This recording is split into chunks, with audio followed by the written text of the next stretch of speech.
بعض حضرات بچیوں کے رشتے کے سلسلے میں پریشان رہتے ہیں، رشتہ مناسب نہیں آتا، رشتہ آتا ہے نکاح کی سے فارغ نہیں ہو پاتے، اس کے لیے کوئی عمل ہو تو بتا دیں۔ تو ایک عمل حضرت مولانا قاری صدیق احمد صاحب بادمی رحمۃ اللہ علیہ کا بتایا کرتا ہوں۔ سورہ احزاب جو 21ویں پارے میں شروع ہو کر 22ویں پارے میں ختم ہوتی ہے، تقریباً آدھے پارے کی صورت ہے۔ اس کو قلم سے کاغذ پر نقل کریں، فوٹو لینا نہیں ہے، کمپیوٹر سے پرنٹ نکالنا نہیں ہے، لکھنا اس کا کام ہے۔ قلم سے کاغذ پر بسم اللہ کے ساتھ پوری صورت کو نقل کریں یا کسی سے کروا لیں۔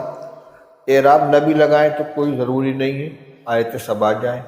پھر جتنے بھی ورق میں وہ کاغذ تحریر ہو، سب کاغذ کو تہہ در تہہ کر کے چھوٹا سا بنا کے کسی ڈبے میں رکھ کے پیک کر دیں، پلاسٹک کا ڈبہ ہو، ٹین کا ڈبہ ہو، اور اسی گھر میں رکھ لیں جس میں بچیوں کی رہائش ہے۔ انشاءاللہ رشتہ آئے گا۔ بہت سے لوگوں کو بتایا اور الحمدللہ اس میں کامیابی ہوئی۔ ایک عمل میں اس کے ساتھ اور بڑھا دیتا ہوں۔ قرآن پاک کی آیت ہے وَلَقَدْ جَعَلْنَا فِي السَّمَاءِ بُرُوجًا وَزَيَّنَّاهَا لِلنَّاظِرِينَ وَحَفِظْنَاهَا مِنْ كُلِّ شَيْطَانٍ رَجِيمٍ۔ وَلَقَدْ جَعَلْنَا فِي السَّمَاءِ بُرُوجًا وَزَيَّنَّاهَا لِلنَّاظِرِينَ وَحَفِظْنَاهَا مِنْ كُلِّ شَيْطَانٍ رَجِيمٍ۔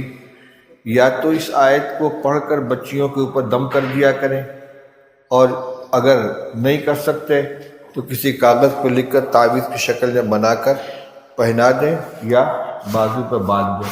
یہ سب سے کمزور درجے کا عمل ہے۔ اصل وہی ہے جو پہلے بتلایا ہے، اور سب کے اندر قوت پیدا ہوگی اللہ سے دعا کرنے سے۔ اللہ سے مانگیں کہ اللہ میرا یہ مسئلہ ہے، اس کو حل فرما دیجیے۔